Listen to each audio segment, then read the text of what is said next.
Goshamahal MLA T. Raja Singh మహారాష్ట్రలోని సోలాపూర్‌లో ప్రసంగిస్తూ ఆ రాష్ట్రంలో ఉన్న ఔరంగజేబు సమాధులను పూర్తిగా తొలగించేసేయాలి. అవి మన రాష్ట్రంలో ఎందుకు?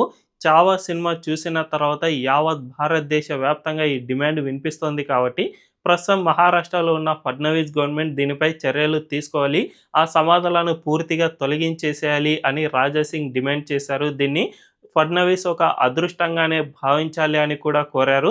నిజానికి మన భారతదేశం పైకి ఈ మొఘల్ వారసులంతా దండెత్తి వచ్చారు. ఇక్కడ సంస్కృతిని పూర్తిగా నాశనం చేయాలని చూశారు. ఈ దేశాన్ని పరిపాలిస్తున్న హిందూ రాజులను చాలా క్రూరంగా చంపేశారు. ఇక్కడ దేవాలయాలను ధ్వంసం చేసేశారు. అంతేకాకుండా ఇక్కడి సంస్కృతిని నాశనం చేస్తూ ప్రజలను తీవ్ర ఇబ్బందులకు గురి చేశారు. అలాంటి క్రూరమైన పాలకుల సమాధులకి కూడా మన భారతదేశ ప్రభుత్వాలు నిధులను అందిస్తూ ఆ సమాధులను డెవలప్‌మెంట్ చేసే ప్రక్రియలో భాగంగా పెద్ద ఎత్తున నిధులను సైతం అందిస్తూ ఉన్నాయి. సో, ఎవడో మన భారతదేశానికి దండెత్తి వచ్చి ఇక్కడికి చనిపోతే అతని సమాధికి సైతం మనము ఇప్పటికీ ఖర్చు పెడుతున్నామంటే ఆశ్చర్యం కలగక మానదు. సో, అలాంటి వాటిని తొలగించాలి అని ఇప్పుడు గోషామహల్ ఎమ్మెల్యే డిమాండ్ చేస్తూ ఉన్నారు. మరి రాజా సింగ్ డిమాండ్‌ను మీలో ఎంతమంది అంగీకరిస్తున్నారో కామెంట్‌ల రూపంలో తెలియజేయండి.